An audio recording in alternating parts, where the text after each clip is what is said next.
Chapter 1. Marvin Summer sat in his English class watching the beautiful and wonderful Shelly Quaid. She was 2 seats up on his left, and she was reading a Max Slate young adult thriller.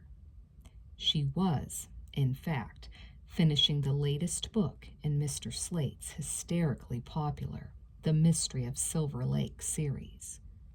From the expression on Shelley's face, it looked as if she was really into the book.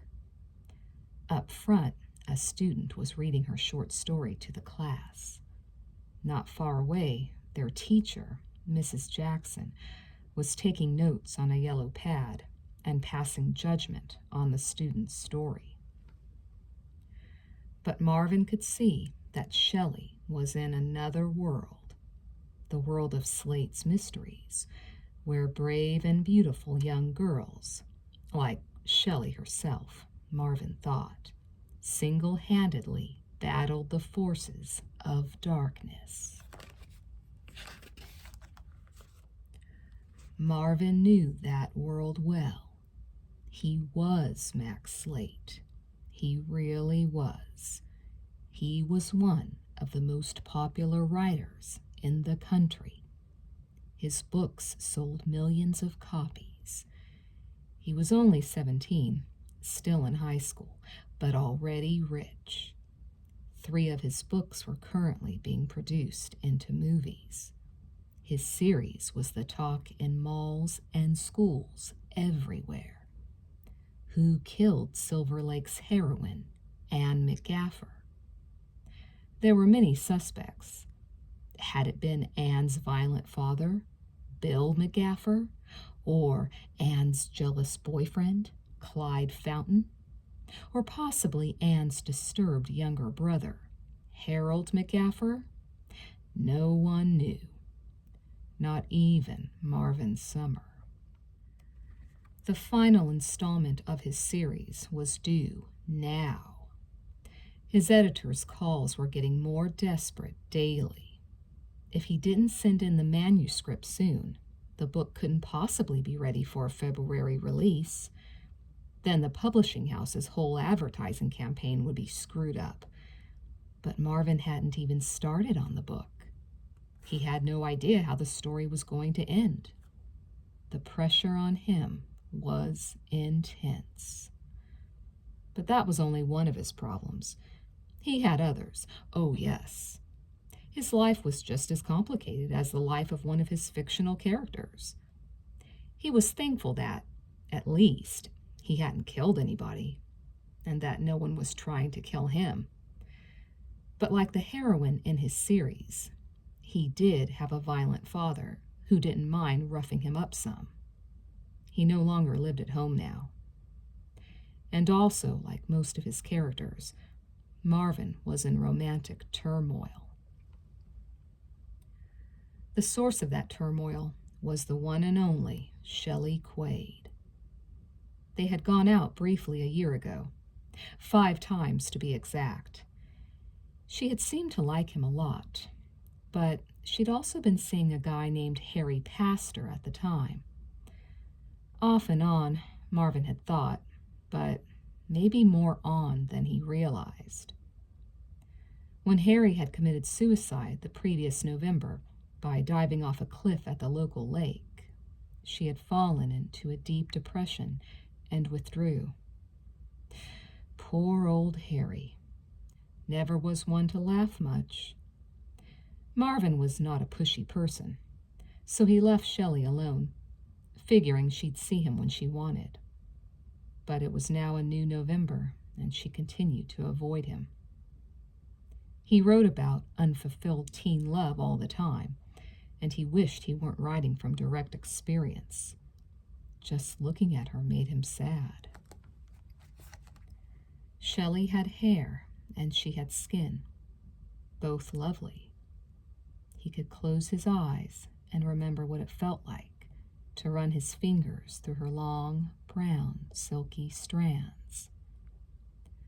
The last time they had gone out, the only time they had kissed, he had held her hair and touched her skin. Being a writer, he knew how overworked it was to say a girl's face glowed, but Shelley's really did, along with her neck, arms, and other parts. Her smile also shone. She was a regular Christmas tree. He had never written about her, though, because he wrote to escape, and if he spent all night dwelling on her, he would have ended up in the same boat as poor Harry. Except Harry had not ended up in a boat. He had hit cold black water when he died in the lake. Ah, Marvin observed with satisfaction. Shelly was biting her lower lip. She must be at a tense part. Actually, the whole end of the book had been tense. Even writing the damn thing had made him a nervous wreck. He had felt nervous kissing her too, but that had been a good kind of anxiety. Of course, when he'd kissed her goodnight a year ago, he never realized it would be for the last time. And maybe it hadn't been. Maybe he would kiss her again. He intended to ask her out again. Today, in fact, if he didn't have a heart attack first. "Marvin?" Mrs. Jackson called, and it didn't sound as if it was for the first time. He must have spaced out. "Are you ready to read your story?" "Yes, but are you ready to listen, you old fart?"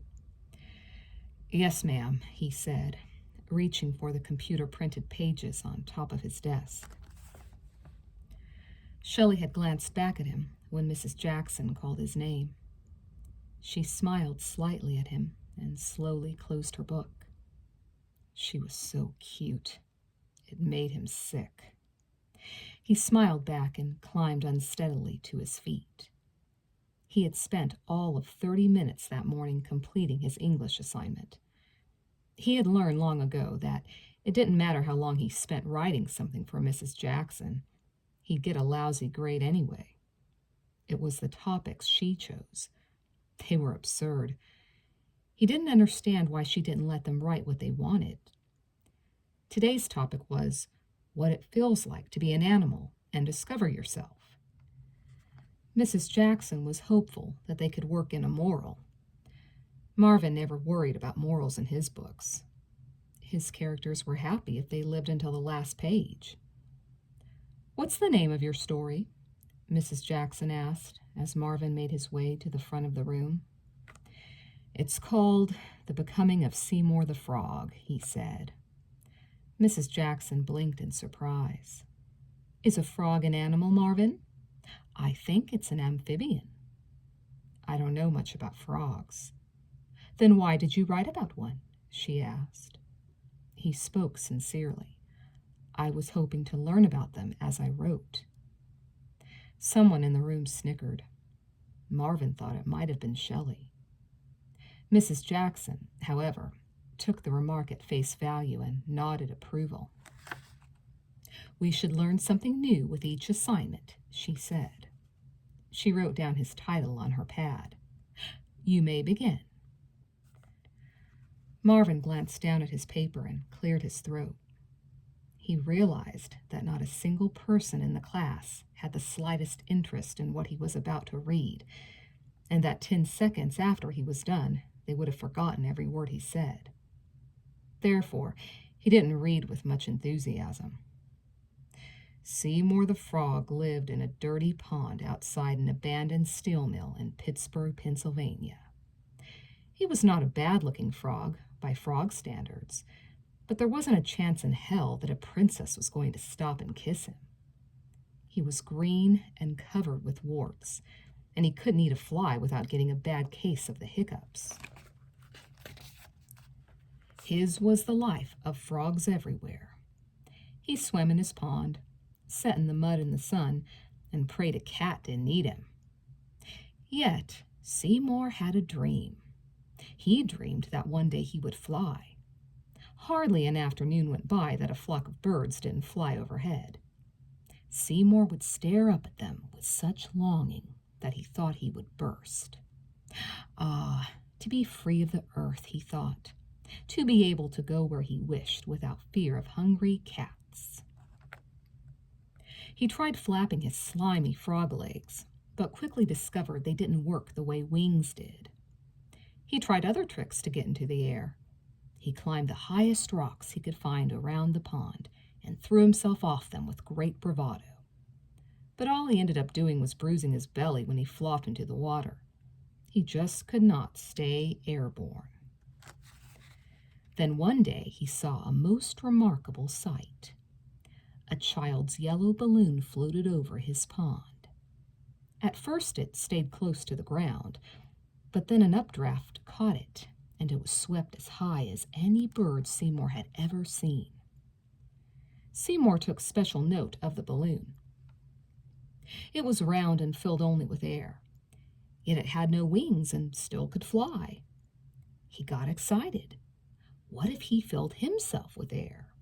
Wouldn't he also be able to fly? At last, he thought, he had found the key to his escape.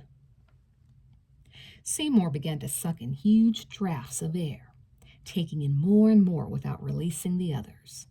He sucked, and soon his belly began to bloat out. Then his chest and his face expanded, and finally even his legs began to swell. He bobbled off the ground. He was so excited that he opened his mouth a tiny bit and accidentally let some air escape. But he managed to contain himself and breathe even deeper and harder, and was rewarded when he finally lifted off the ground. In minutes he was floating 12 feet above his pond. Then a gentle breeze came along and took him even higher. Seymour was ecstatic. He was flying. He was a flying frog, probably the first one in the history of the human race. Oh, happy day! He could fly anywhere he wished. Right then, Seymour noticed a flock of birds flying overhead. He was eager to join them, but they were even higher than he was. So he forced in more air. And even though the pressure was beginning to hurt his chest, he didn't stop until he was floating at the same height as the birds. They were only 100 feet away and coming right toward him. He was so excited to be in their company. He wanted to impress them with what a great flyer he was. So he drew in one final huge breath. But his green wart-covered skin had stretched as far as it could stretch, and this deep breath was the last breath of Seymour's life. Seymour popped. He exploded like a green balloon set on top of a lit candle. His head went one way and his legs another, and there was blood everywhere. It was a real mess. Seeing him explode, the birds got all excited. They were hungry, and as Seymour's guts fell to the rocks beside his pond, the birds swept down and ate what was left of him. Then they flew away, taking pieces of Seymour with them. So, in a way, Seymour got what he had wished for most, to be a bird. Marvin stopped reading and looked up. A few of the people in class had listened after all. They were grinning. He could see Shelly sitting toward the back, laughing softly. Although his classmates' reactions were nothing compared to the adoration his books brought him, he was filled with pleasure. Then he glanced over at Mrs. Jackson. She was scowling. "Are you quite through, Mr. Summer?" she asked. "Yeah. Did you like it?" She consulted her notes, her breathing rapid. "In your story, you mention that the balloon Seymour spotted was filled with air. It's my understanding that balloons that float are filled with helium. Is that not correct?" "The story is kind of told from the point of view of a frog," Marvin said patiently. "I doubt a frog would know anything about helium." Mrs. Jackson continued to study her notes. "You also use the line that Seymour was the first flying frog in the history of the human race. If you are telling the story from the point of view of a frog, why do you talk about the history of the human race?" "I threw that line in for humor." Mrs. Jackson looked up. "Pardon?" "It was a joke, ma'am. The whole story is supposed to be funny." I suppose you think the disgusting ending, when the birds eat Seymour's guts, is funny? Yeah. Marvin turned to the rest of the class. Didn't you guys think so? Murmurs of approval went around. Shelly continued to laugh softly. Mrs. Jackson stuck out her hand for his paper. We don't grade democratically in this class, she said. I think we should, Marvin muttered, handing over his story. Pardon? Nothing. I heard you anyway. Mrs. Jackson reached for her red pen, what she saved for the fateful marking of grades. He didn't much care what she wrote. Given his previous scores, he was going to just pass the class. Yet she surprised him by writing a huge B at the top of his paper. She handed it back to him with a wink, a gesture he would have thought her incapable of. The story did have a certain flair, she admitted. I felt sorry for Seymour at the end. If you learn to control yourself, Marvin, you might make a writer someday. Thank you, he said, accepting his paper. But he didn't take her advice to heart. He was already a bigger writer than anybody in the state. Besides, it was when he was out of control that he wrote his best. When the power flowed. But he couldn't have explained that power to Mrs. Jackson any more than he could have explained his love for Shelly to himself. Creativity and love. They were two sides of the same coin, two rivers that flowed in the same direction, into the same lake. He didn't know why he was thinking of Harry now. Probably because he was going to ask Shelly out, and the memory of Harry was the main reason she might say no. Yet, if the stories were true, Shelly had already started to date again. A football stud at school named Triad Tyler. Triad, he sounded like a structure, a building of some kind. Marvin had noticed her talking to him a few times, but had never actually seen them exchanging physical affections. Marvin had even spoken to Triad a couple of times himself, although not about Shelly. Triad wanted to buy his motorcycle, which Marvin prized almost as much as his word processor. He had told Triad no, but the guy kept asking. Marvin took his story and walked back to his seat. As he passed Shelly, she picked up her Max Slate thriller. She didn't glance up as he passed, but did mutter under her breath. Nice, she said. Gross. Glad you liked it, he replied. Her two words gave an incredible boost to his confidence. He really must ask her out. He vowed to do it as soon as the bell rang. He was always making vows like that to himself. His wasn't the last reading of the day. Two more people followed him. The first had a story about a dog, and the second, a cat. They were really imaginative with their choice of animals. Marvin went back to staring at Shelly Quaid and heard not a word they said. When the class finally ended, Marvin gathered together his books and maneuvered himself behind Shelly as she walked down the hallway. He wanted to come casually up at her side, start a casual conversation, and then sweep her into the janitor's closet and make passionate love to her. No, he had better skip that last part. He had to be, well, casual. He had to be cool. Hi, he said, as he caught up with her. She looked over. Such lovely eyes. Green around the rims, brown in the centers. Big enough to take all of him in at a glance. She batted her eyelashes, and he was practically blown away. God, what a sap he'd become, sitting in class and staring at her the last 3 months. The worst thing, or maybe it was the best thing, was that they shared the next class as well. Hello, Marvin, she said. She had said his name. She remembered who he was. He was off to an excellent start, he thought. Of course, it would have been weird if she'd forgotten who he was after they had gone out 5 times. He had to remind himself that just because she was young and pretty did not necessarily mean that she suffered from amnesia. "What's happening?" he asked. "The usual," she said. "What's happening with you?"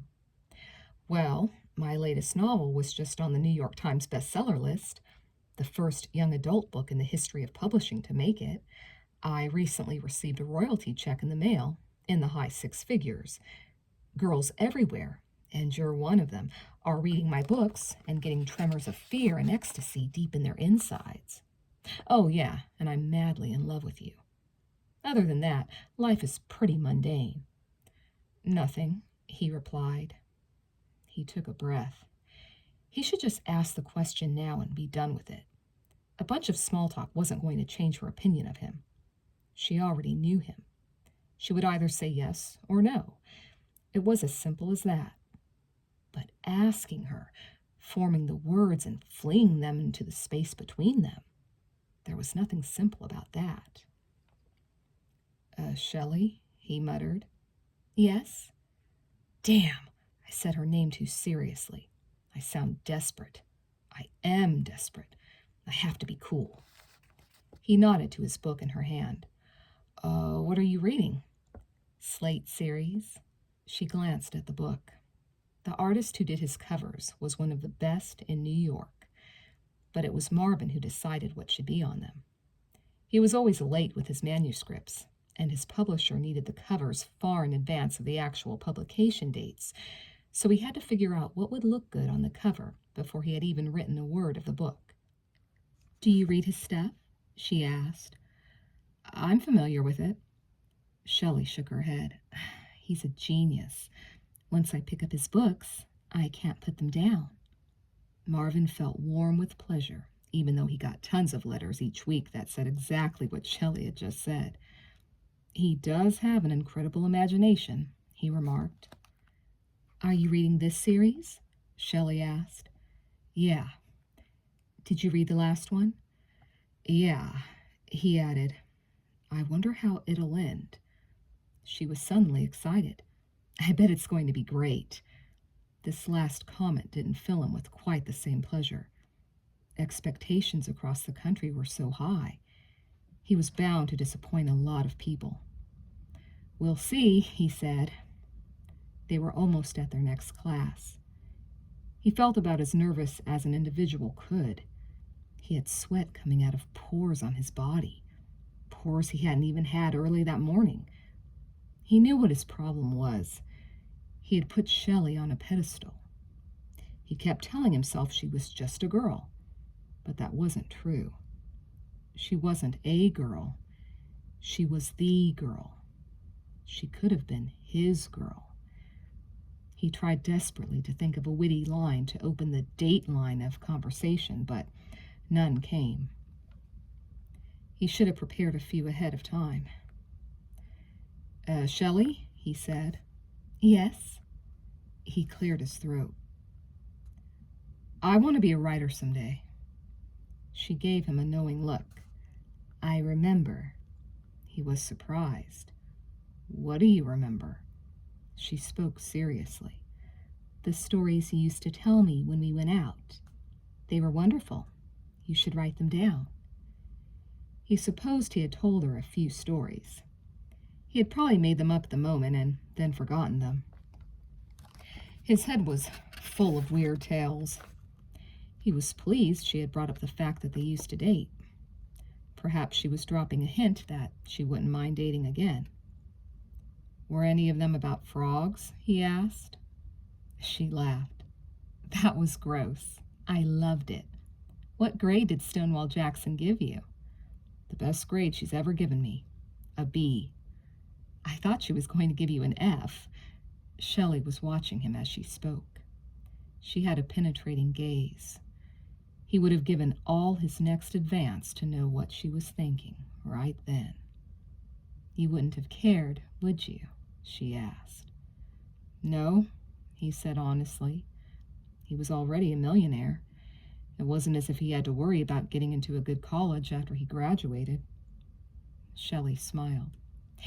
"You're unique. Did I ever tell you that?" He felt another surge of confidence. He would ask her out now. She would say yes. He could feel the power, the same power he sometimes felt when he was doing his best writing. At those times, it was as if nothing could go wrong. But something did go wrong just then. Triad Tyler suddenly stepped between them. Triad was big, strong, and handsome.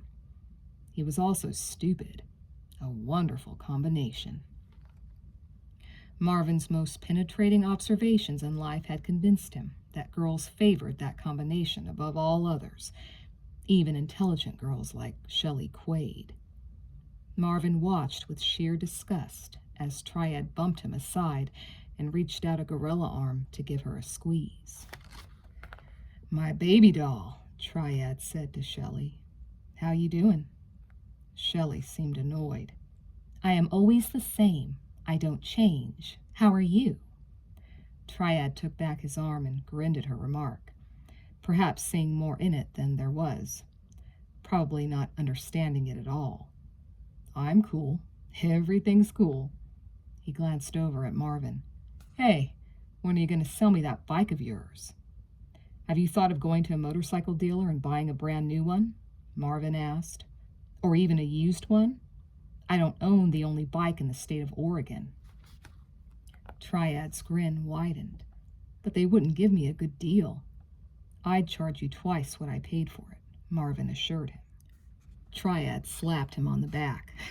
"That's what I like about you, Marvin. You don't BS around. But seriously, I want that bike. I'll make you a good offer on it." "You should sell him your bike," Shelly said. "Why?" Marvin asked. "Because motorcycles are dangerous," she said seriously. "That bike could get you killed." Triad laughed. "So you don't mind if I get killed? Is that it?" Shelly smiled slyly. She reached out and patted Triad on the top of his head. "You have a lot harder skull than Marvin. I bet even your brains would bounce off the pavement." "If they haven't done so already," Marvin muttered. "I heard that," Triad told him, but he didn't appear to be put out. He turned back to Shelly. "Am I going to see you at lunch?" Shelly spoke coolly. "I will be invisible. No one will see me." "You're going out for lunch?" Triad asked. "Maybe," she replied, suddenly turning left into a locker room. "Bye, boys." "Bye," they said together, surprised, watching her disappear. Triad glanced over at Marvin. "I don't understand her," he complained. "She's always darting away like that." "Maybe she wants to get away from you," Marvin suggested. He debated asking Triad outright about the extent of their relationship, but decided he didn't want to know. He still intended to ask Shelly out, probably after the next period. Triad stopped in mid-stride at Marvin's remark. His shoulders slumped forward. Marvin wondered if he had hurt Triad's feelings. For a moment, the guy looked positively depressed. But then Triad shrugged and turned away. "I don't care either way," he said. "Yeah, I know the feeling," Marvin said softly, watching him go. That next period was speech. The teacher was Mr. Ramar, who was laid back. He had yet to make them give a single speech. What they usually did was read a book or a newspaper or see a movie and then talk about it together. They also wrote in a journal about whatever was on their minds. Mr. Ramar was more into establishing good communication skills than orator skills. It was a great period to goof off in. Occasionally, Marvin worked on his books in the class, but, of course, that was work he never handed in. Shelly arrived a few seconds after the bell rang. The class chairs were arranged in a circle, and Shelly sat 90 degrees off to Marvin's right. Mr. Ramar moved around during the period. There were extra chairs, and he went from one to another, getting everyone involved in whatever they were discussing. Sometimes he sat in the corner and practiced his guitar. He was well liked by the student body, and usually let the students bring up whatever they wanted to talk about. That day, several students wanted to discuss the mysterious Max Slate and the Silver Lake series. Marvin groaned inside. Ugh, this was too much. "I started the series," Mr. Ramar said, his acoustic guitar resting on his lap. He was a short, handsome Hispanic man, about 28, in excellent physical shape. He continued, "I like it so far, but I'm only up to the 4th book. I hear the 5th one's already out." "I have it," Shelly said, holding up her copy. "The 6th one's to be the last?" Mr. Ramar asked. "Yeah," several students responded together, and from their expressions it was clear they could hardly wait. "How many are reading it?" Mr. Ramar asked. With the exception of Marvin and their current exchange student, Olga from Germany, everyone raised a hand. Since Olga could hardly speak English, never mind read it, and Marvin had actually written the books, it was 100% participation. Marvin was surprised. Even he hadn't realized how popular he was. "I'm impressed," Mr. Ramar went on. "What is it about the books that keeps you reading them?" At once, several people gushed that they wanted to know who killed Anne McGaffer. Of course, that was the core of the series. Who had killed the beautiful and dear Anne? Why had she been killed? Marvin knew what a sucker people were for a mystery. He listened while the various suspects were debated. He was hoping to learn something. First, the basic facts were reviewed. Anne McGaffer was an 18-year-old high school senior, without question the most popular girl on the Silver Lake campus. She had it all: a handsome jock boyfriend, a rich dad, great clothes, but it was all an illusion. The kids at school resented her popularity. Her boyfriend was screwing her best friend. Her dad was an alcoholic and often beat her, and she had to diet constantly to fit into her far-out clothes. Then, at the end of book 1, she had to go and die.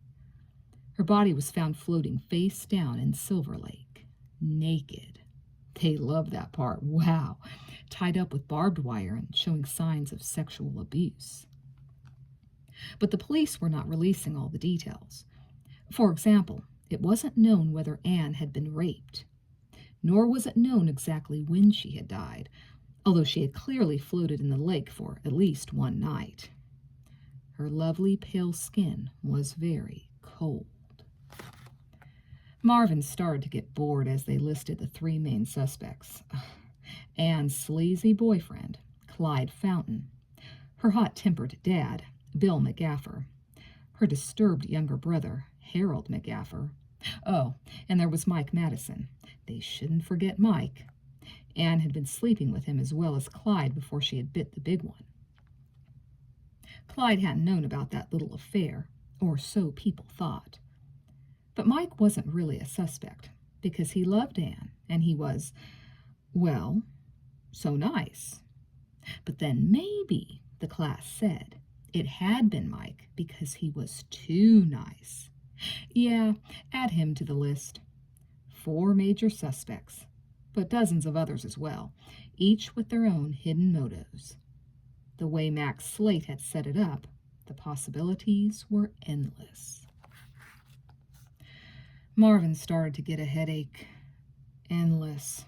He had gone over the plot endlessly. They were right. It could have been anybody. But then, why didn't he just make it anyone and start writing the last book? Who would know except him? But that wasn't the way he worked. He honestly believed that he didn't make up his plots, but that he uncovered them. It was as if they were there already somewhere in the astral ether, and God had given him a gift that allowed him to tune into them. When he worked on the plot for a story, he simply put his attention on it periodically and let it unfold. And when it was right, he knew it. He didn't manufacture his plots, not his best ones. Never before had a story failed to unfold, until now. But he knew in his heart that it could only have been one person who had killed Anne McGaffer, and he knew there was a reason why it could only be that one person. But who? Who do you think it was, Marvin? Mr. Ramar asked, bringing Marvin back to reality. Marvin sat up with a start. I don't know, he said sadly. Mr. Ramar smiled. Don't you want to venture a guess? Marvin shrugged. Maybe Anne McGaffer committed suicide. The class booed his idea, and for good reason. The evidence spoke for itself. Anne had been attacked. She had been tied up. How could she have tied herself up? What a ridiculous idea, they said. Marvin quickly withdrew his suggestion. He got no respect, and here he was, the author. The discussion changed direction. The girls started to talk about who Max Slate was, what he must be like. Marvin began to enjoy himself. They thought he was awesome. I bet he's 30 years old, dark and handsome, an attractive red-headed girl named Sandy said, playing with her hair, a faraway look in her eyes. I can see him in my mind. He lives in a house overlooking the ocean and goes for a walk with his dog every morning. He writes in a small, cluttered room and smokes a pipe. He's not married. How do you know he's not married? Mr. Ramar asked. Sandy sighed. I can tell by the way he writes that he's been hurt deeply in the past by one woman. She was very beautiful, but he had to leave her. Why did he have to leave her? Mr. Ramar asked, amused. Because he knew if he stayed with her, he would kill her, Sandy said, as if it were obvious. She was bad for him, and he was bad for her. I don't think he'd kill her, Marvin said. He's a writer, not a psychopath. He's a genius, Sandy snapped, as if an ordinary writer and a genius had nothing in common.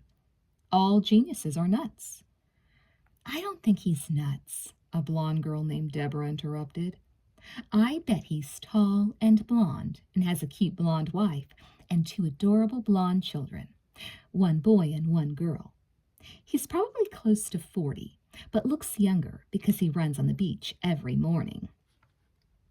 She smiled to herself. I just know he's absolutely gorgeous. Well, thank you, my dear. I happen to be free after class if you want to start on those adorable babies. Marvin was not gorgeous, and he knew it. But he believed he was handsome. Had he written about himself, he would have said he had dark features, a good-natured expression, and bewitching brown eyes. But he never did write about himself, not specifically. That was the mistake they made. They thought they knew him by what he wrote. It was true, parts of him were in every one of his stories, but those parts were plugged into so many different characters they couldn't be reconstructed into one whole person. In other words, he wasn't in the book. He was the book. All parts of it. Even the badly written parts. What just went to show he was as lazy as the next guy. Why do you both think he lives next to the beach? Mr. Ramar asked. Because he gets his inspiration from the ocean, Sandy said. Because he's rich and can afford it, Deborah said. But is the ocean in many of his books? Mr. Ramar asked. His series takes place in a town much like our town. Maybe he lives near a lake. Marvin chuckled to himself and glanced out the window. 2 points for Mr. Ramar. Marvin could see Lake Sessa from where he was sitting, a mile away through the trees and meadows that surrounded Sessa High. It was smaller than Silver Lake, but only a little. If Max Slate lives on a lake, Ms. Sandy Sirius said with an air of indignation, it's bottomless. I think Max Slate's not his real name, Shelly said. It sounds like a pen name to me. Why's that?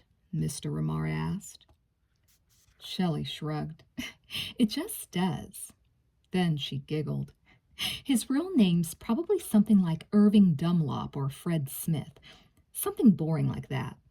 In fact, he's probably an old fart who can't get laid. Marvin burst out laughing, along with the rest of the class. Shelley's remark only intensified debate over Max Slate's personal life, and went on until the bell rang. By then, Max Slate was a transvestite living in the Sahara Desert with a herd of camels for pets, and an illegitimate son who was actually a clone of one of his murder victims. Once again, Marvin caught up with Shelly after she left class. His nerves were still taut. Her remark about being unable to get laid had made him laugh, but the truth of it hurt as well.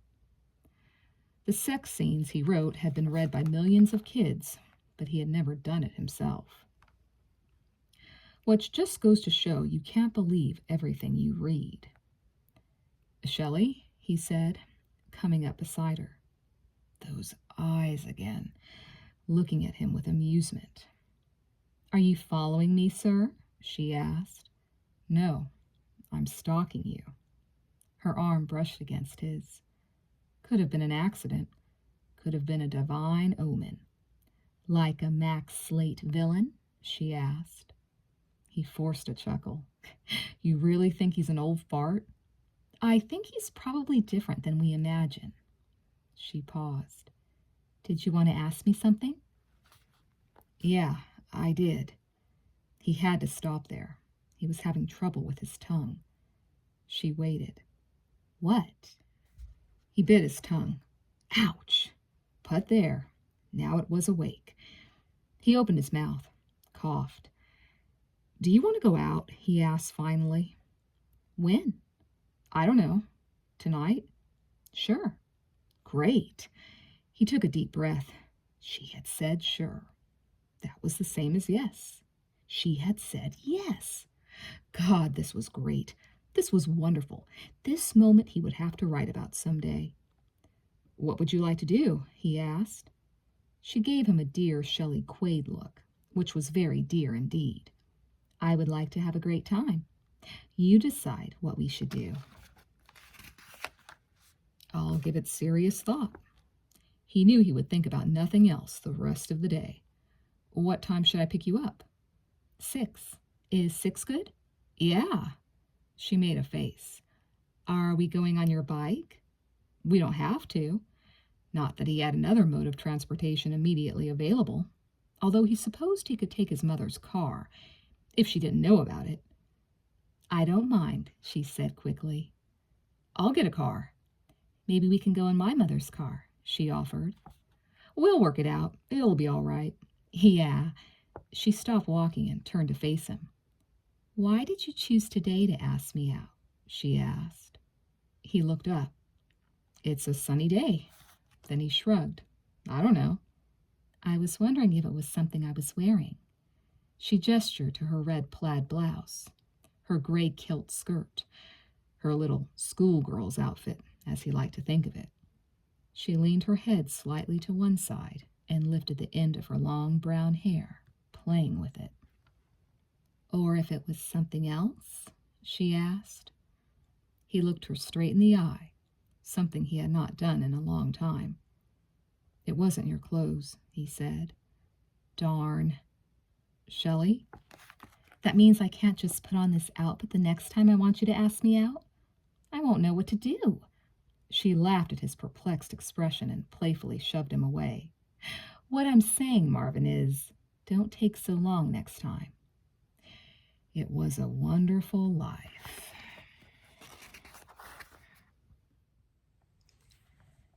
Chapter 2.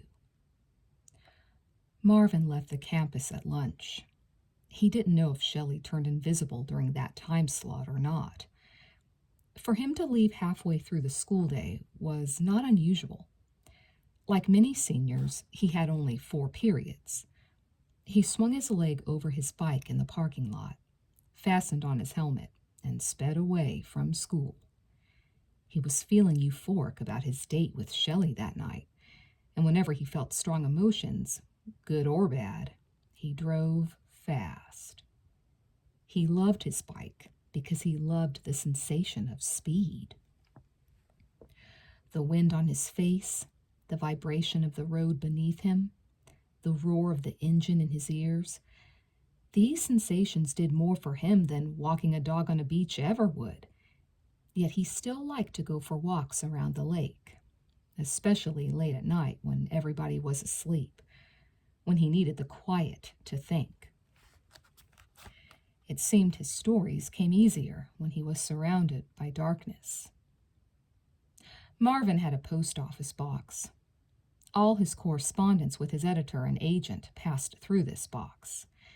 His manuscripts, like those of all authors, went through several stages before they were printed in book form. Editing, line editing, copy editing, galleys, pages, each step hopefully improving upon what had originally been written. He was, therefore, constantly receiving and sending mail to New York City, where both his publisher and agent were located. On top of that, he got 500 fan letters a week. Not a lot by pop rock or TV star standards, but a ton considering that he was a celebrity whom no one had ever seen. All this fan mail was sent to his editor, who forwarded it to the P.O. box that his own mother didn't know about.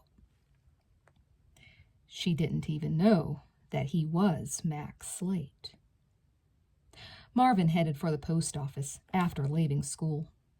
He hadn't picked up his mail in a few days, and if he didn't get it regularly, his P.O. box would overflow. He was surprised when he walked into the post office, helmet in hand, to find his little sister, Anne, already digging into his envelopes. "What are you doing here?" he asked, happy to see her. His sister was the closest person to him in the world. She was the only one who knew Max Slate's true identity. She was only 11, 6 years his junior, but already strikingly beautiful. She had amazing green eyes. They were definitely green, she assured him, not hazel, and the face of an angel. Even Shelly, for all her fine features, could not have competed with his sister in a beauty contest. She was also a brilliant child. Both his agent and editor would have been shocked to know an 11-year-old kid was his only sounding board for his stories. Yet it was not as if Anne gave him ideas so much that she had an uncanny knack of knowing which of his ideas should be discarded. Anne loved his books, perhaps more than he did, but sometimes she made fun of how he was obsessed with the dark side. Because so often young girls similar to herself died in his stories, she had once accused him of writing dead sister books. He didn't believe the accusation was fair, but as a morbid tribute to her and her help, he had begun to make Anne the middle name of each of his female victims.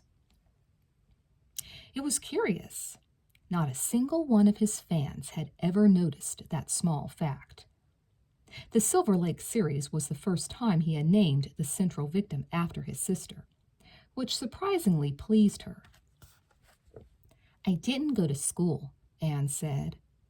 His box was on the bottom row. Anne jerked upright at his approach and dropped a couple of manila envelopes onto the floor. His editor generally stuffed his fan mail into oversized envelopes before mailing it to him. "So you thought you'd come by and steal my mail?" he asked, actually pleased she was going to the trouble to get it for him. "I was bored," Anne said. "I wanted to read the latest batch of teenage girls gushing over you."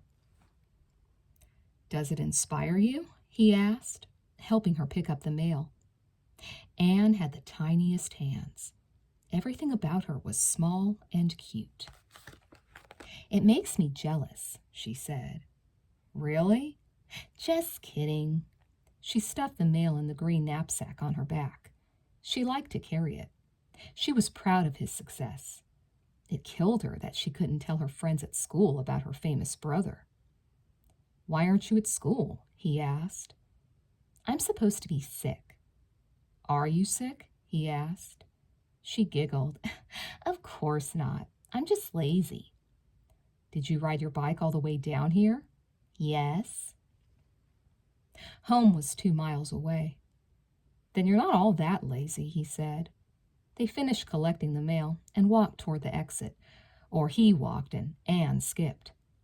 "How's Mom doing?" he asked reluctantly. Anne stopped skipping. "She's having a bad day." A bad day meant she had gotten drunk before noon. Marvin sighed. "I don't know what we're going to do with her," he said. Anne took his hand. "Do we have to do anything with her?" The poor girl. She had 2 alcoholic parents. He thought God would have been satisfied to give her one. But that was one thing writing had taught Marvin about God. For when he wrote, he got to play God. The man upstairs was capable of anything. It was a fantasy of Anne's that when her big brother left home, which he planned to do after he graduated from high school, he'd take her with him. It wasn't that she didn't love her mother, or her father for that matter, whom thankfully she seldom saw. It was just that her parents' problems were too overwhelming for an 11-year-old girl. It was primarily because his parents were dysfunctional that Marvin hid his Max Slate identity. He was 2 months short of his 18th birthday. Until he was 18, either one of his parents could seize control of his money, which was approaching the $2 million mark. He kept his money in an ordinary NOW account that he had opened with his mother's help on his 13th birthday. But it was an account, he was sure, his mother no longer remembered. He wasn't as worried about her, though, as he was about his dad, who would squander every penny Marvin had made. His dad was not a happy drinker, and he gambled as well as drank. Marvin sometimes thought that if he wrote his dad into a book, the man would come across as unbelievable. Except to kids who had alcoholic parents. "We'll have to do something for Mom one of these days," Marvin told Anne, squeezing her hand. "But not today." He messed up her dark hair, what she wore short. "Don't worry about it. Give me your best little Annie smile." She jerked her hand away and slapped him. "Don't call me Annie. I hate that name, Mr. Slate." He laughed. "Shh, don't call me that name. Not here. I'm sorry. Who do you want to be today?" Anne liked to be different fictional characters. Sometimes from movies, usually from books. Sometimes a name would stay with her a month, and during that time she would walk around as if she were the character. "Arwen," she said without hesitation. "Who?" "The elven princess in The Lord of the Rings," she said. "You remember, she married Aragon." "Of course. So what does she do that I can look forward to?" Anne's eyes were round as she looked up at him. "She can work magic." Marvin couldn't help but be warmed by those magic eyes. "I'm sure she can." They rode home together, side by side. Anne was in a chatty mood, but had to yell over the engine noise. She explained how she had faked a fever so she could watch an R-rated show on cable before their mom got out of bed for the second time. Mrs. Summer usually got up to see them off to school, and then reappeared about noon for a pot of coffee and a pack of cigarettes. They lived on their father's child support and the money Marvin brought in from doing ghostwriting for local newspaper reporters. The latter, of course, being a complete fabrication.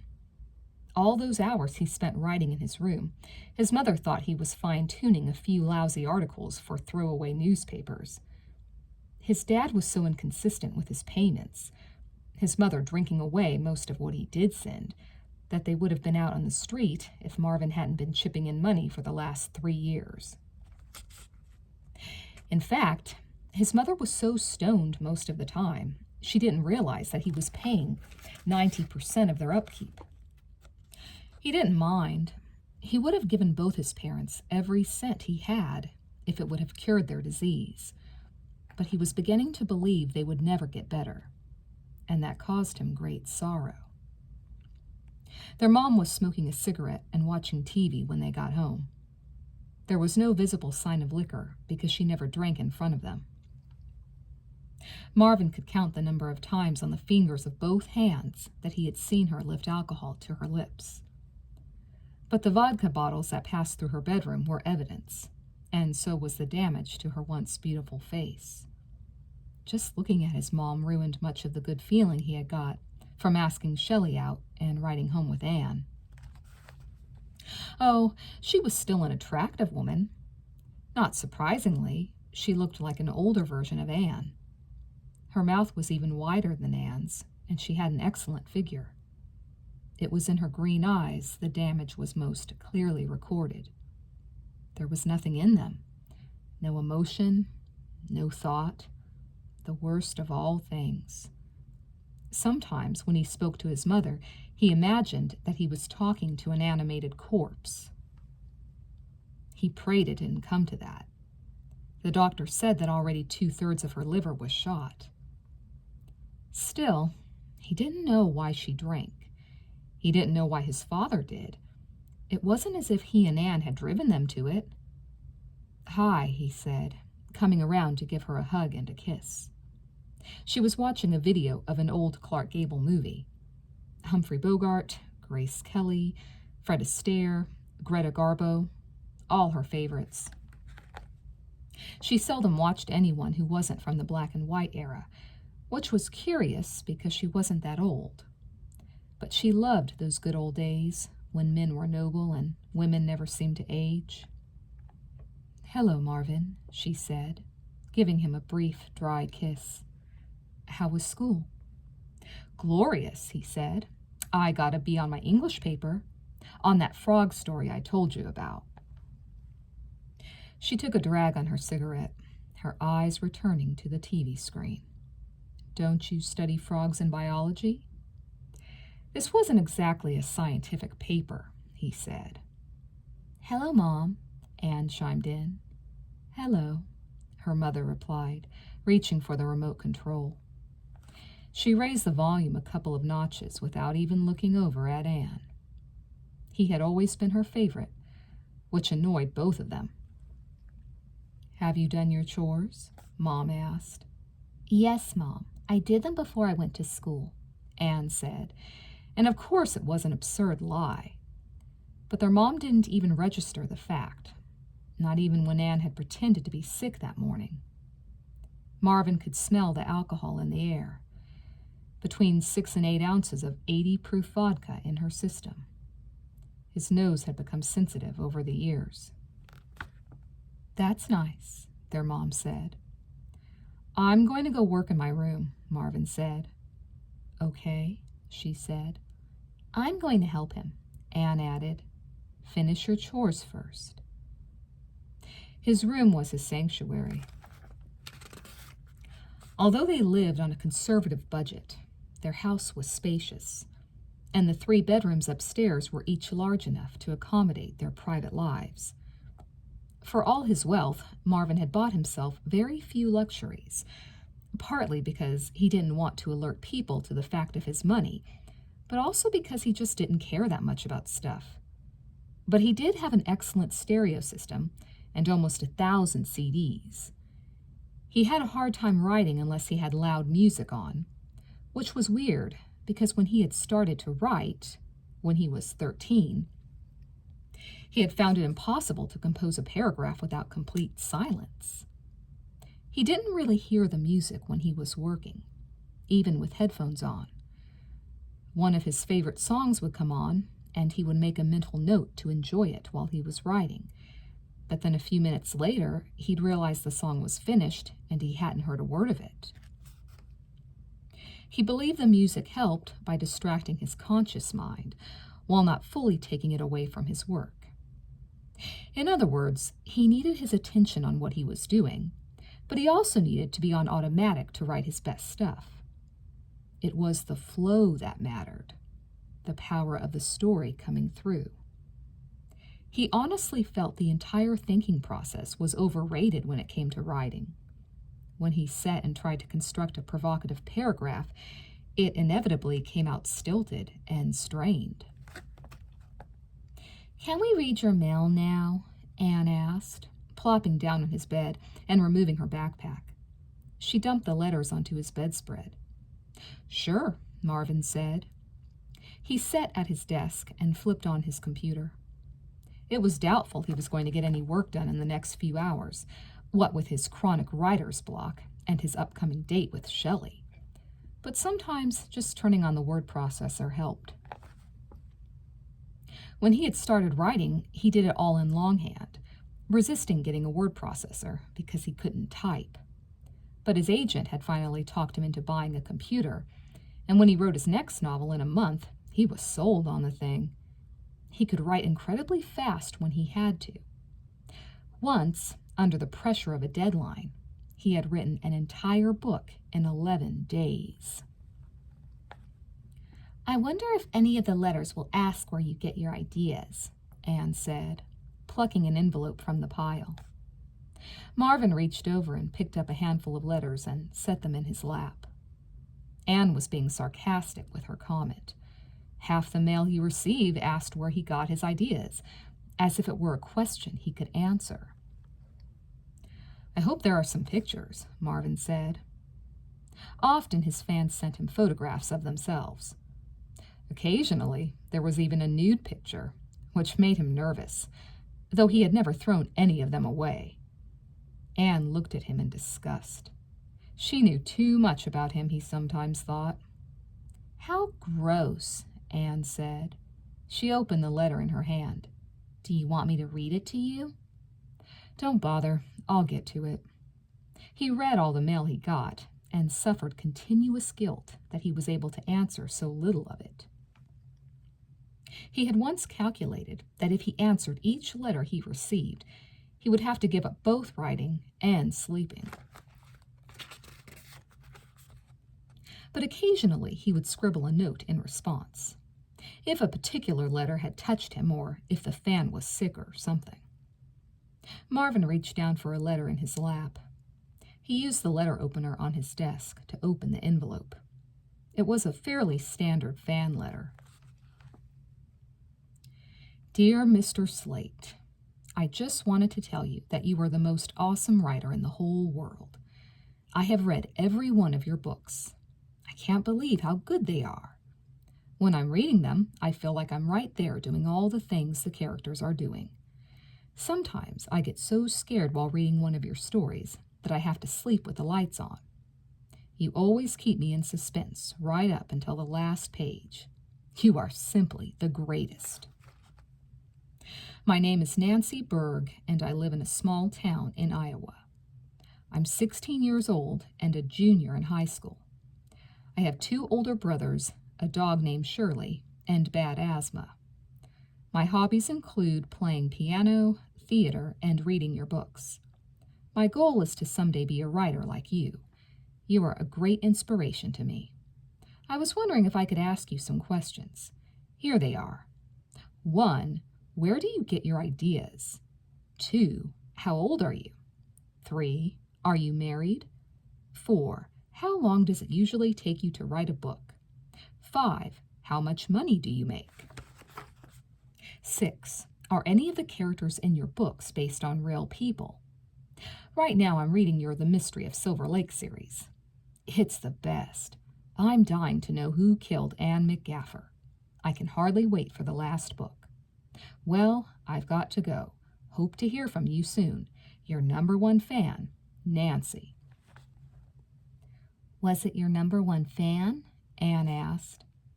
Yeah, it was a nice letter, Marvin said, setting it down. He reached for another. How was yours? It was also from your #1 fan, Anne said, and giggled. The letters cracked her up, but Marvin viewed them differently. It was hard to take seriously the adoration heaped upon him in the letters, especially when he was treated so normally in his everyday life. But he also realized that he must have deeply affected the people who wrote, or they wouldn't go to the trouble of telling him how much his work meant to them. The next letter had no nude pictures enclosed. It didn't need them. Dear Mr. Slate, I love your books. I love you.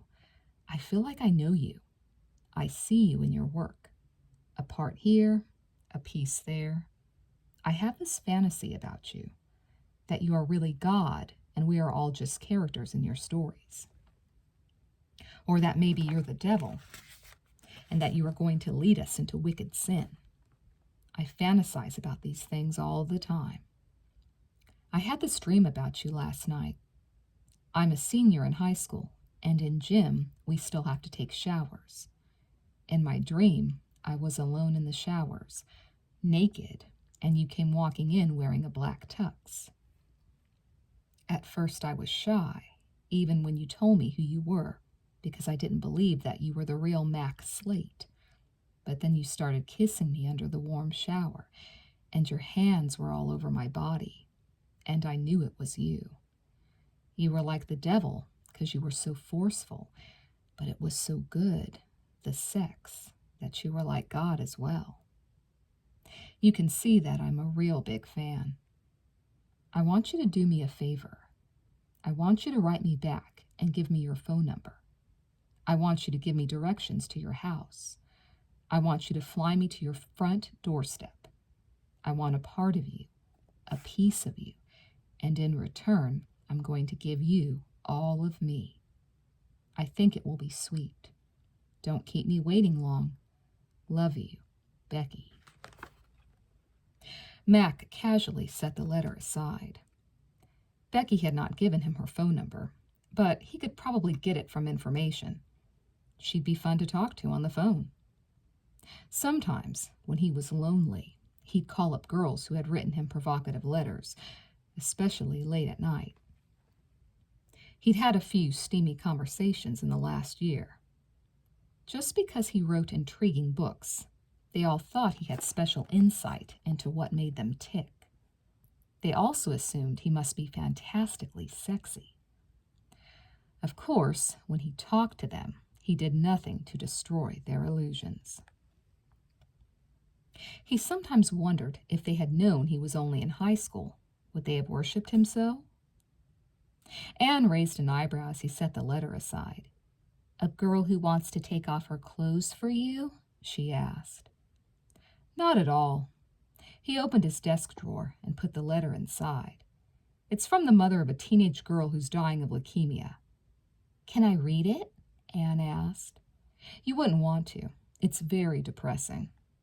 Anne nodded. I bet you this poor sick girl's last wish is to kiss the great Max Slate. Marvin had to laugh. Anne could see right through him. She believes it will cure her, he said.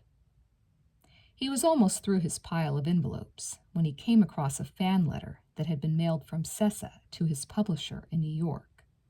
He could tell by the Sessa postmark. There was no return address. He was surprised. Sessa was a small town of only 10,000. It was true he got letters from all over America, the whole world for that matter. But even with the volume of mail he received, the odds against his getting a letter from his hometown were slim. He fingered the letter thoughtfully before opening it. What's the matter? Anne asked, looking up. Someone from Sessa sent this. What does it say? I don't know. Anne was intrigued. Open it. Read it. Marvin tore open the envelope. The note was only one sentence long, typed on clean white paper in capital letters. I know who you are. I know who you are, Marvin whispered aloud, and he felt his heart skip a beat. Anne quickly went over and knelt beside him. She plucked the letter from his hand and studied it. It's probably just a crank letter, she said after a moment. If they knew who you were, they would have called you by your real name. I disagree, Marvin said. This is the first letter I've ever received that said this. And this one was mailed from right here. That's too much of a coincidence. The person must know who I am." "But how?" Marvin was troubled. "I don't know. Maybe someone noticed me at the post office collecting my mail and saw the name on an envelope. Ben wouldn't have told anybody." Ben Fryer was his agent. For tax reasons, it was necessary that Ben knew his true identity and his social security number. But even Ben didn't know he was still in high school. They had only talked on the phone. His own editor believed his real name was Mac Slate. "Are you sure?" Anne asked. "I can always ask him." Marvin took back the letter and studied it. The note had been typed with an old-fashioned typewriter, but other than that, there were no clues to the identity of the sender. "I know who you are." The message was simple enough, yet, because of its very vagueness, it carried with it an underlying threat, Marvin thought. "What are you going to do?" Anne asked, worried. She lived in fear that their father might take everything Marvin had earned to punish them for keeping their secret from him. "There isn't anything I can do," Marvin replied. The more he thought about it, the more likely it seemed that his identity had been uncovered at the post office. It was even possible an employee there had leaked the information. He briefly considered checking out the idea, but decided that would only draw more attention to himself. What troubled him most was why someone would send him such a letter. Perhaps the person recognized his strong desire to remain anonymous and was planning to blackmail him. He wouldn't be surprised if he received another letter soon, but he was only concerned, not anxious. Chances were the unknown sender was just trying to give him the creeps. Blackmail was a dangerous game to play, and the person who sent the letter must know that. "Should you go to the police?" Anne asked. Marvin laughed and messed up her hair. "No, it's probably just a letter from another adoring fan. Who knows? You might be right. The person who sent it might not even know my real name. It was sent to Mac Slate." Right then the phone rang. Marvin reached for it. It was his editor, Pat Winchell. She was his benefactor. She was the first person, outside of his agent, to recognize his talent and buy one of his books. Even though he was enjoying tremendous success now, he had gone through a hard year of rejections before Pat picked up one of his novels. He could remember with complete clarity the day his agent had called him with the news. He had just returned home from school and was lying on his bed, staring at the ceiling, and wondering if he was going to have to live in Sessa the rest of his life, with his zombie mother and nasty father. Then the phone had rung. Congratulations. It was a good thing he was lying down. He had been given only a paltry advance, $5,000, and the minimum royalty rate, but it had been the happiest day of his life. His book was going to be in print. People were going to walk into bookstores and pick it up and buy it. That prospect alone was enough to have him walking on clouds for days. It was one of those thrills that he doubted he would ever re-experience. Pat was a senior editor at the largest publisher in the world. She was always nice to him, but the pressure on her, and consequently on him as her biggest author, was immense. She wanted a masterpiece every time, and she wanted it on time. The final installment of the Silver Lake series was 4 months overdue. "How are you doing, Mac?" Pat asked. "Great. How are you?" "I'm worried about your book. Are you almost done?" "Getting there. It just needs a little fine-tuning." A note of desperation entered her voice. "Can you please tell me when I can see it? We have only 3 months to publication. You know this timetable is unheard of, Mac." He sighed. "I know. You didn't answer my question. When can I see it?" If we wait any longer, we'll have to push back the pub date, and the chains will have to be notified, and you'll lose the momentum you've built for yourself with your other books." "I'm on the last chapter," he said. She paused. She was a high-strung woman and often forgetful, but she was shrewd. She had discovered him, after all. She probably knew he was lying, only she couldn't imagine to what extent. "What is the absolute longest it will take you to get it to me?" she asked finally. Marvin considered. 10 days? She wasn't happy. He didn't have the heart to tell her how happy she should have been about 10 days. "That long?" she said.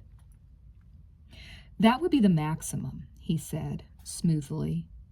"It would be the minimum, if he started writing right now and didn't sleep for 10 days. But he couldn't start anything right now because he didn't know where he or the book was heading. Besides, he had to go out with Shelly tonight. Dear Shelly. He would have to put her in a book someday. He added, "It's going to be a fantastic book, Pat. The best of them all." He had her now. Besides being his editor, she was his fan, and that made a big difference. Right from the beginning, she had pushed him at the publishing house. A note of delight entered her voice. "Does it have a shocking ending?" she asked. "Oh, yeah. You won't believe it. It's unimaginable." "Is there any way at all that you can get it in earlier than 10 days? Pat asked. "It's possible. I'll see what I can do. I'm working right now. I should probably go." "If you're working, I'll let you go. Burn the midnight oil if you have to, Mac, but get me that book." "I understand." They exchanged goodbyes, and he set down the phone. Anne was staring at him. "Is Pat worried?" Anne asked. "Not as worried as she should be." "What are you going to do?" Marvin glanced at his computer screen. His blank computer screen. "I'll start writing," he said. "When?" "Tomorrow." He stood and stretched. "I'm going out tonight. Guess who with?" Anne did not look happy. "Shelly Quaid?" "Yeah. Aren't you happy for me?" Anne lowered her head. "You should stay home and write." Her reaction surprised him. A trace of annoyance entered his voice. "How? I don't know what to write." Anne looked up sharply. "And you think Shelly's going to help you?" "What's gotten into you? What's wrong with Shelly?" "You went out with her. You should know what's wrong with her." "What's that supposed to mean?" he asked. Anne stood and walked to the door. "It doesn't matter what I say or think. I'm just a kid." She opened the door and left. He stared after her, dumbfounded. He had never known Anne disliked Shelly. Anne had listened to him talk about her, but he had only said positive things. As far as he knew, the two had never met. Marvin turned back to his computer, sat there for a while doing absolutely nothing, then turned it off. He checked his watch. 2:30. He had 3.5 hours to kill before he picked up Shelly. He remembered he had promised her he'd try to find a car. He decided to ask his mother just before he left if he could borrow hers. There was no use in giving her time to think about something, because during that time she would kill the brain cells that held the information she was supposed to be contemplating. Marvin decided to go for a walk. He put on his leather jacket. The days were getting cooler. Tonight, he heard, was supposed to be below freezing. He didn't see his mother or Anne as he left the house. He got on his bike and rode down to Cecil Lake. Along the shore was dying grass, with an occasional spruce tree, except at the west end of the lake, where the hills collided with the water to form the cliff Harry had jumped off. There, the ground was laced with crunchy orange gravel. Marvin had the place to himself. The day was sunny, but the water was a dull gray, covered with listless ripples, cold and uninviting. Marvin wondered if it was just his eyes. When he was young, he used to have nightmares about the lake. He would dream that he was walking along the shore late at night, when suddenly he would hear loud splashing coming from the middle of the lake, a place he couldn't see in the dark. He would try to run away, but would encounter an invisible barrier that would stop him from fleeing. He was only allowed to run along the shore. The splashing would grow louder and louder, and he would just know that whatever was emerging from the depths was going to eat him. Every little boy's worst fear. But then, when the monster was about to pounce, there would be a flash of bright red light, and Marvin would wake up face down on the ground, and it would be daytime. Only he would still be dreaming because he would wake up beside the lake, what was left of it. All the water would be drained from the lake, and the dry bed would be littered with dozens of human skeletons, their bones a bleached white under a haunted gray sky. It was a dream he had many times as a boy. Was it any wonder he had set the body of the main victim of his series floating face down in a lake? Where do you get your ideas, Mr. Slate? Well, my dear, some of them come from a place I'd rather not revisit. My main victim? He had yet to decide whether he was going to kill anybody else in the final book. He didn't want to. He had begun to develop an affection for his characters, even the evil ones. Marvin walked aimlessly around the lake, but no fresh inspiration came to him. He had circumvented the lopsided body of water twice when it began to get dark. It was time to get home and dress for his date.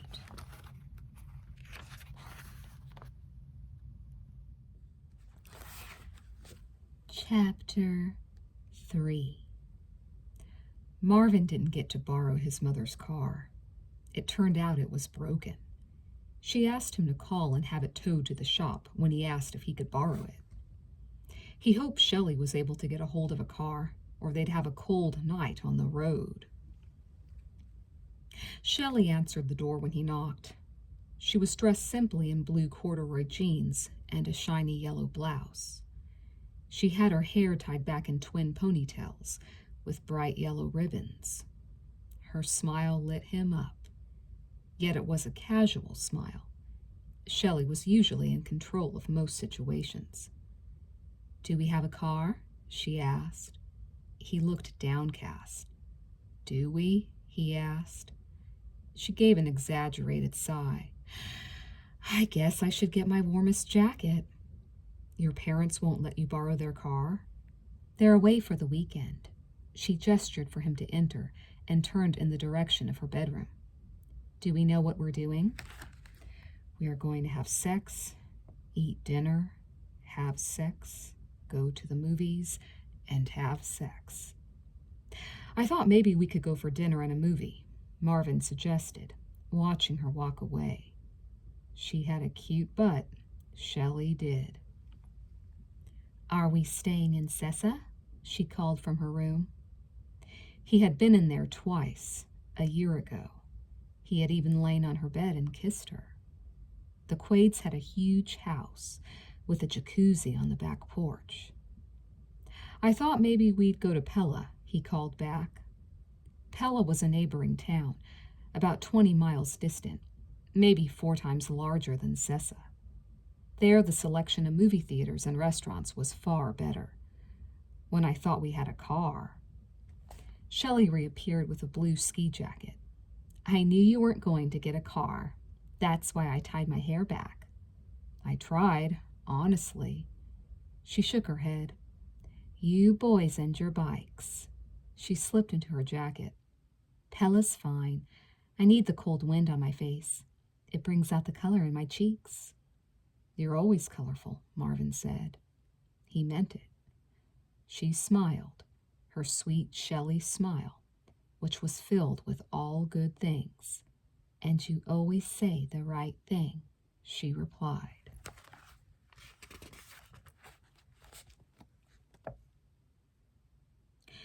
They ate at a restaurant called the Big Fish. Surprisingly, neither had seafood. Shelly ordered turkey and rice, and Marvin had a chicken sandwich and fries.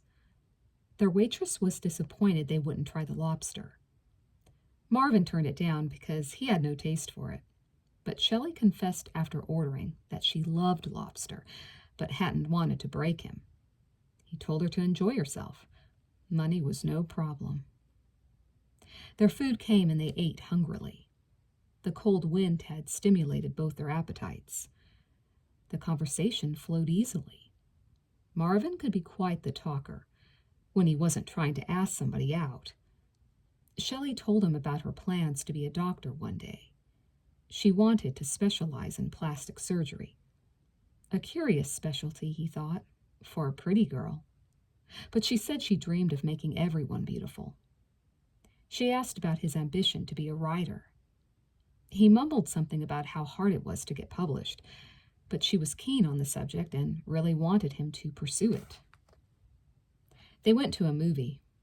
It was boring, and because it was warm inside the theater, in contrast to the cold outside, Marvin dozed off.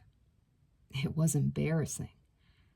When Shelly shook him awake, she told him he'd been snoring.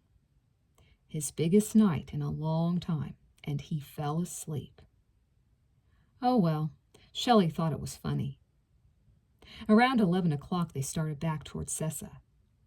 Between the two towns stretched the Pella River, a narrow but deep and strong river that fed directly into Lake Sessa.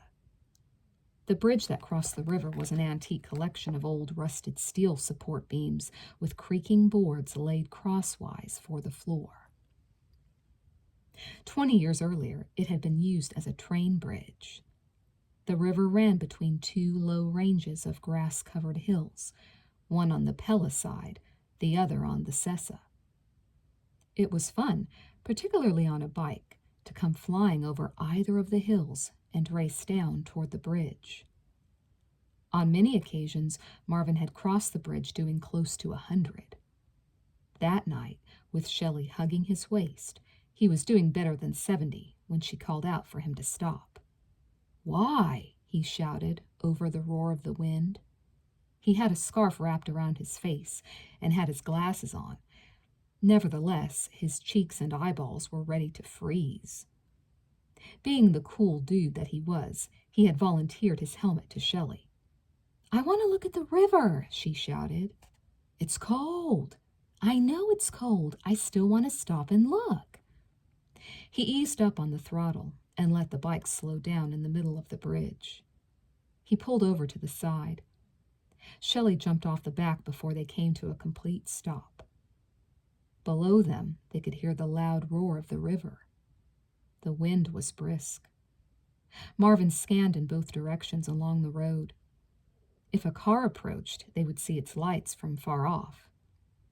He killed the engine and climbed off the bike.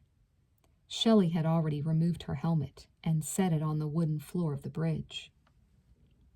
"What are we doing?" he asked. He could hardly see her face in the black. She rubbed her gloved hands together and bounced on her toes. "I love this spot," she said. "I just wanted to see it." "You should have waited for a moonlit night." Marvin glanced at the rusted-through rails. He knew how frail they were. "If we're not careful, we could fall in."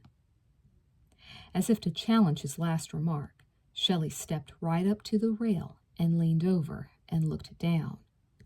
The water was 150 feet below.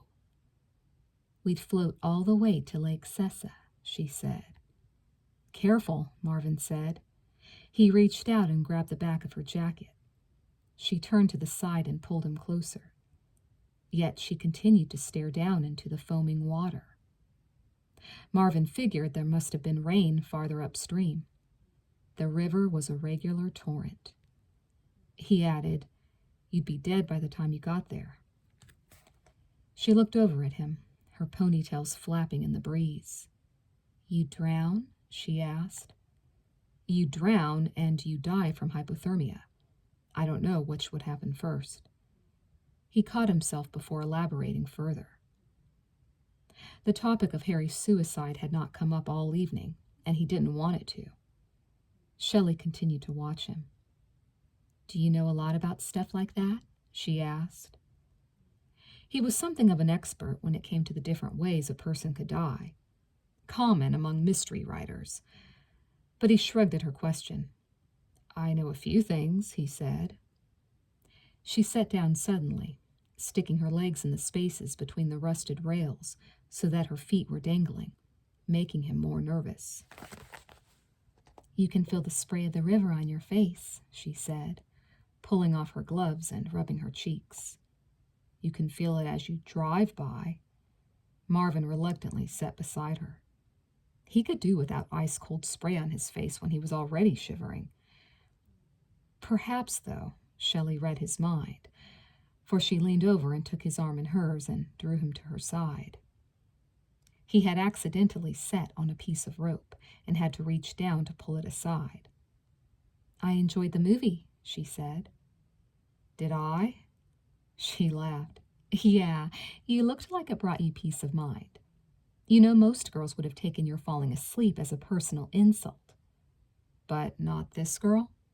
This girl is easy to please." "Is that true?" he asked, and was curious because Shelley had always struck him as someone who wouldn't settle for anything but the best in life. That was not to say she was a snob. Rather, she wanted the most she could get out of her short time on Earth. Shelley folded her fingers around his. "I only want love," she replied, and her voice was sad. She turned once more to look down into the water. It seemed to hold a hypnotic fascination for her. "What about being a plastic surgeon?" She smiled faintly at his question. "To make the whole world beautiful," she muttered. She sat there silently for a few moments, with her head bowed, and then abruptly raised it. Her voice regained its earlier energy. "What would you like to do now, more than anything in the world?" she asked. "Sit naked in your jacuzzi with you?" "Get warm," he said. She stood. "Let's go get in my jacuzzi. Would you like that?" He got up. "Sure," he said nonchalantly.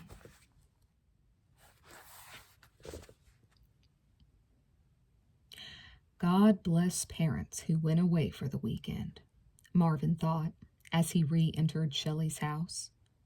She was ahead of him, pulling off her coat, striding into her bedroom. "Would you like some coffee?" she called back. "Do you keep it in your chest of drawers?" "What?" She was now in her room. "I'll have some if you're having some," he called. She reappeared. She was quick on her feet. "I don't need it. Do you have a bathing suit?" "Yes, I do. I always keep one in a secret compartment in my motorcycle helmet." "Good." She paused, and there was amusement in her eyes. "I don't have one that will fit you." He met her gaze. "I don't have one that will fit you." Shelley smiled. "So we're even." She blushed. "I have 3 in my bedroom that fit me perfectly." Marvin felt bold. The entire night had given him confidence. She had made it clear she liked him a lot. "But that's no fair. I have to sit naked in your jacuzzi while you get to hide behind 3 bathing suits." "I was just going to wear one," she added. "Besides, we don't have to go in the jacuzzi." He acted indifferent. "All right, let's not." She was insulted. "You are so full of it, Mr. Summer. You are dying to sit naked in my jacuzzi with me." "Who said anything about being naked?" "You did. You said the word first." "Well, I could keep my underwear on," he added, lying, "except I don't think I'm wearing any." She raised a gorgeous Shelley eyebrow, except he wasn't really concentrating on her eyebrows. He was thinking of, well, he was thinking of many good things that only a few hours ago had seemed out of reach, but which now, miraculously, might be sitting next to him in a few warm minutes. "I don't think I'm wearing any either," she said. Then that settles that. She blushed again.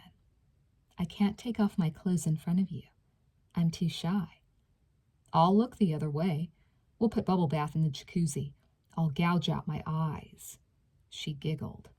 I do have bubble bath. She paused. All right. His heart skipped so hard it almost tripped. But it kept beating. He made sure it did. He wouldn't forgive himself if he died right now. All right, he said. Marvin got in the jacuzzi while Shelly ran to the bathroom. The water was very hot, and he wondered if the Quades always kept it at such a high temperature during the winter. Their gas bill must be atrocious. Shelly reappeared, and he quickly crossed his legs, although he doubted she could see much. He had already turned on the jets. She was fully clothed. She had a carton of bubble bath in her hand. She read the label. How does Lavender Heaven sound? She asked. A little fruity? Yes, but we know that neither of us is gay. She opened the top and poured the whole thing in the tub. Shelly, she laughed. We'll have bubbles up to the ceiling. She tossed the carton aside and began to undo her belt. Gouge out your eyes, Marvin. I'm going to take off my clothes. Can't I just cover them with my hands? So you can peek between your fingers? Yeah, that would be all right. She threw a sponge at him when he flashed a wide-open eyeball between his fingers. You are not going to see me naked on our first date. This is our 6th date, he protested. That quieted her. Turn your head away. Marvin obeyed. He couldn't believe what a good little boy he was being. He waited until she told him he could look. By then, she was in the water, well hidden behind a mountain of pink bubbles. It's hot, she said. It sure is, Marvin marveled. She reddened. You better not tell anyone at school that we did this. No one would believe me, Shelly. He reached out with his toe and brushed the side of her invisible calf, which made her jump slightly. He could see her face, her neck, a little more than her neck, but he could not see her breasts. So what do couples talk about in a hot tub? He asked. She picked up a handful of suds and rubbed it along the side of her cheek. Steam wafted through her long brown curls, and it was hard for him to imagine a more beautiful picture. Are we a couple, Marvin? She asked. I didn't mean to be presumptuous. You're not. To answer your question, I don't know. He added, against his better judgment. Maybe I should ask Triad. She chewed on that one a moment, watching him. He's just a friend. And no, I've never sat naked in the jacuzzi with him. I wasn't going to ask that. But you were wondering, true? He shrugged. You're perceptive. She continued to watch him. But not as perceptive as you, she added, as if expanding on the same idea. That was a great story this morning. Jackson should have given you an A. What did you like about it, besides its grossness? It was funny. You're funny. That's why I think you'll make a great writer. She played with the bubbles. They were going down slowly. Did you want to ask me anything else about Triad? Not really. I don't want to spoil the moment. She smiled. I thought you'd forgotten about me. Because I took so long to ask you out again? Yes, she said.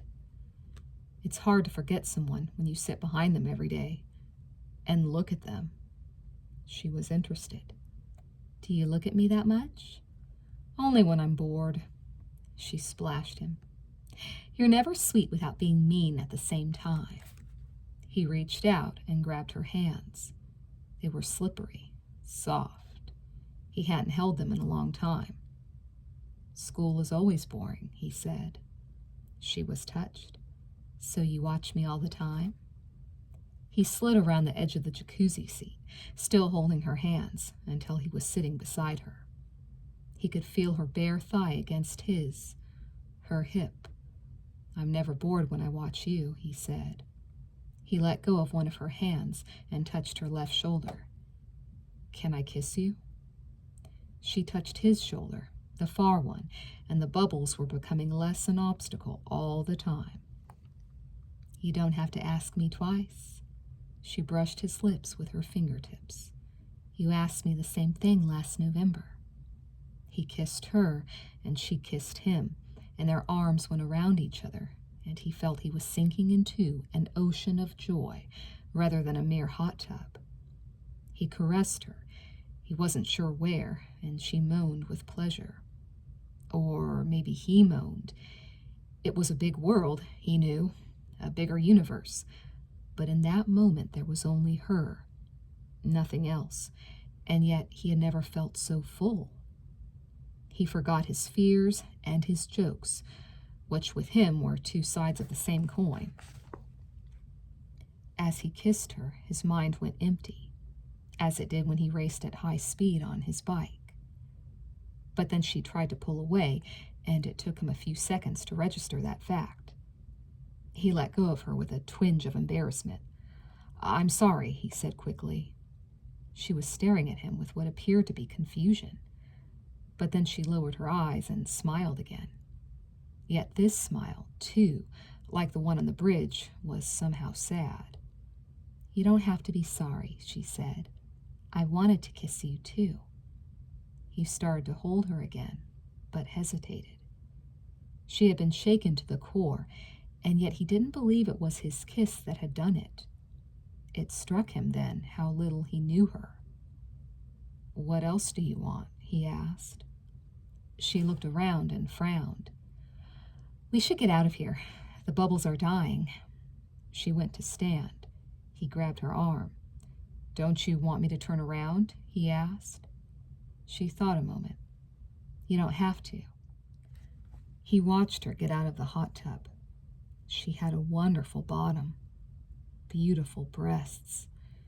Yet he didn't enjoy the sight of her naked body as much as he would have imagined. There was something on her mind, that was for sure, and it wasn't just him.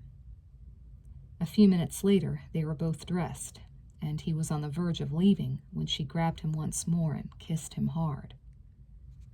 But there was a desperation to the way she held on to him.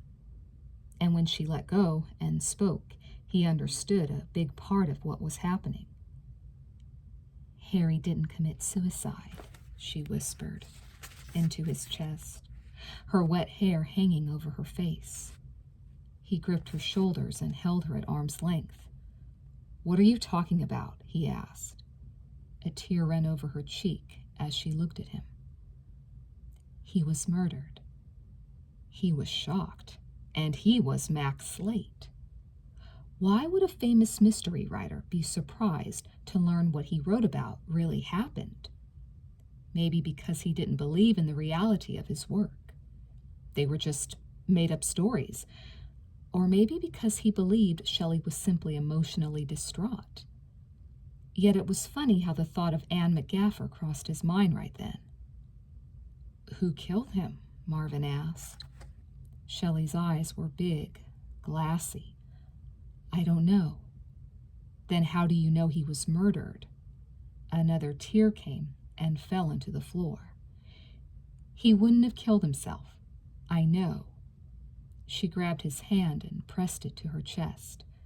I know it in my heart. He couldn't help it, but her revelation, he didn't know how else to think of it, hurt his feelings. He didn't believe she'd have shed a tear for him after a year's time. Why are you telling me this? He asked. Because I want you to help me find his murderer, she said. Why me?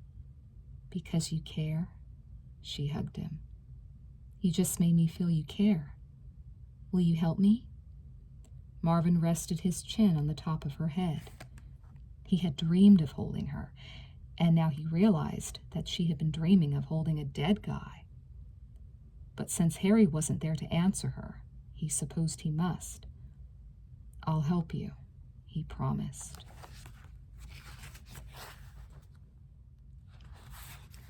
Chapter 4. The next day was Saturday. Marvin woke early and stared at the ceiling for a couple of hours. He was both excited and depressed by his date with Shelly. She liked him more than he had imagined, but she was also more obsessed with Harry than he knew. She had offered no evidence to substantiate her claim that Harry had been murdered, saying that they would talk about it today at noon. Marvin doubted she'd have anything significant to add to the case. For an author of mysteries, Marvin was remarkably cynical when it came to believing in hidden plots and secret agendas. He was worried, not about Harry, but about his book. It was the type of anxiety that continued to grow, even when he wasn't thinking about it. The deadline would suddenly flash in his mind, and he would feel a little more sick to his stomach than he had the previous time he had remembered what he had to get done. But how could he start? He still hadn't a clue in which direction to go. He considered calling his editor and telling her he was stuck, but then she'd know he had been lying all along, and his career would suffer a serious setback, just as it was beginning. Marvin finally crawled out of bed and got dressed. He had 3 hours to kill till noon. He decided he might as well go to the post office to see if he had any more mail. He was procrastinating, and he knew it, but such was the daily life of a writer. He was outside, climbing on his bike, when Anne came riding up on hers. She wanted to go with him. "I don't want you to ride on the back," he said. "Go slow. We won't crash," she said. "No, I'll go slow so that you can ride beside me, on your bike." He had always been paranoid about Anne riding on the back of his motorcycle. Unnaturally so. He wasn't sure as to the source of it, other than that he knew how bad a wipeout could be on a motorcycle. Anne relented, and they drove to the post office. Along the way, she asked him how his date with Shelly had gone, but he could tell she was still unhappy about the relationship, and he didn't say much. He had only one letter in his mailbox. It was a fan letter addressed to Max Slate. This one had not been forwarded to him from his publisher. Someone had stuffed it into the mailbox. He tore it open. As before, the message was short, typed on a single white page in capital letters. "She doesn't love you the way you think she does." "What the hell?" he whispered. Anne pulled the letter from his hand and read it. "Who's she?" Anne asked. The letter must be referring to Shelly. Anne wrinkled her nose. "You love Shelly?" Marvin cleared his throat. "The letter is not talking about my love for Shelly, or my lack of love. It's talking about hers." "Do you think she loves you?" Anne asked. Marvin forced a chuckle. "No, we hardly know each other." Yet the message had hit him hard in the gut. Now he was not so much asking himself who was sending the letters, as he was wondering whether the person was right. "What's wrong?" Anne asked. "What do you mean, what's wrong? Someone knows who I am." "You said that it wasn't the end of the world if someone did." "Yeah," he said, "but now they're getting personal." "But you just said you hardly know Shelly." "I didn't say that," he said. "Yes, you did." Marvin knelt beside his sister. "Why don't you like Shelly?" She looked at the ground. "I told you why." "Because she dumped me before?" "That's one reason." "What's another?" Anne looked him straight in the eye. "I just don't like her." "Why not?" "I just don't." Marvin took the letter back and checked the postmark. It had been mailed the day before. "There's a sequence in these letters," he said. "I had to receive the other one first for this one to make sense to me. The person who sent it knows that." "What does that mean?" Anne asked. "It means we were being watched yesterday when we picked up the mail. Because I could have got my fan mail today, or Monday for that matter. Yet the person who's sending these letters knew I already had that first one. Only then did he or she put this one in my box.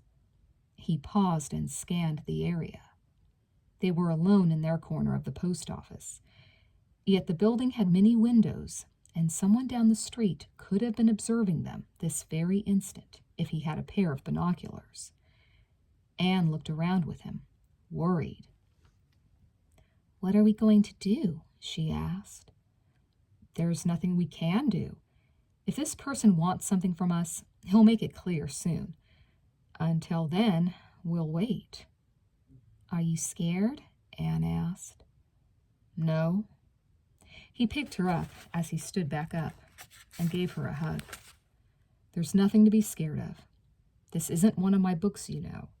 No one's going to try to kill me." Anne hugged him back. "But what if someone tries to kill me?" she asked.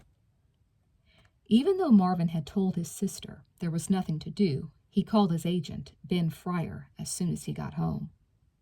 He had met Ben 3 years earlier through the mail, and now they talked regularly on the phone. He could hardly remember what age he had told Ben he was, 28 or 29. He had plucked Ben's name, along with 4 others, out of Writer's Market. He knew it would be difficult to get an agent without a published book under his belt, but he also knew it would be next to impossible to get a book published without an agent. He had already submitted his work to dozens of publishers and got nothing but form letters in response. Thanks, but no thanks. It was one of those catch-22s that made launching a career as a world-famous writer so terribly difficult. Marvin had sent each of the agents a couple of sample chapters and an outline of a novel called The Wishing Web, a story about an apprentice sorcerer who visits a high school and causes all kinds of wicked fun. Ben was the only one who wrote him back. He wanted to see the entire manuscript, which Marvin promptly mailed overnight express to him. Marvin could remember waiting hysterically for Ben's response, and Ben did keep him waiting a big 10 weeks. But Ben's letter, when it came, was enthusiastic. He believed he could place the manuscript, he said, while suggesting a few minor changes in the story structure and the character descriptions, which Marvin was happy to make. Then came a second period of waiting while most of the New York publishing houses proceeded to bounce the book. The editors of teen fiction didn't like it, they said, because it was too sophisticated. That very word was in 5 rejection slips Ben received. Marvin could not believe it, nor could Ben. In essence, the editors were saying that teenagers were not smart enough to read an intelligent plot. And it was true that, as far as complexity was concerned, his book was more akin to an adult novel. But it was Marvin's belief that most teen books were written down to kids, and that was why most of his friends had gone from reading young adult stuff to adult stuff. But then Ben had lunch with Pat, and she reviewed the book and made an offer on it because she enjoyed reading it. The Wishing Web went on to be a huge bestseller. Marvin dialed Ben's number from memory. Ben was on another line, but got rid of his other caller. Ben was always on another line. He said he slept with a phone tied to the side of his head. He wanted to know how the book was doing. "Fine," Marvin said, without enthusiasm. Ben knew him well. "Have you started on it yet?" "No." "You're kidding me, aren't you?" "Well, Marvin, that book is the single most in-demand book in the history of teen publishing. It's already 4 months late. I am aware of these facts." "What's wrong?" "I don't know who killed Anne McGaffer." "You told me you did." "I thought I knew, but I don't. I can't start on the book until I do. Have the jealous boyfriend be the murderer. Have the slimy brother. It doesn't matter who did it. It's how you tell it. You cannot tell a bad story. Marvin, just start writing." "I will. Soon. I'll start today. I can do it. I've been late before. I always pull it off. You know that." Ben hesitated, perhaps sensing the strain he was under. "I'm sure you'll do just fine." He lightened his tone. I've got some good news for you. Universal Studios has agreed to let you write the screenplay for The Wishing Web. Marvin felt a wave of pleasure. Hollywood was funny. Filmmakers were only too happy to buy an author's book, but heaven forbid they let the author write the script for the movie. Marvin believed that was why there were so many bad movies made from great books. He had been insisting for months that he write the screenplay. "How much are they going to pay me?" Marvin asked. "A lot. I'm still negotiating with them, but they want you to fly down to meet with them. The director, the producer. This will be within the next month. I'd be happy to meet you in L.A. You know I don't even know what you look like." Marvin felt uncomfortable. "Let's see on that one." "Come on. When the series is finished, you'll be able to take a break," he added. "What keeps you stuck in that hick town? Is it a woman?" "There's always a woman," Marvin said evasively. "Hey, Ben, can I ask you a blunt question without offending you?" "Shoot." "Have you given out my real name or address to anybody?" "No, never. Why do you ask?" "I'm getting some unusual letters mailed directly to me. They've been postmarked locally." Ben was silent for a minute.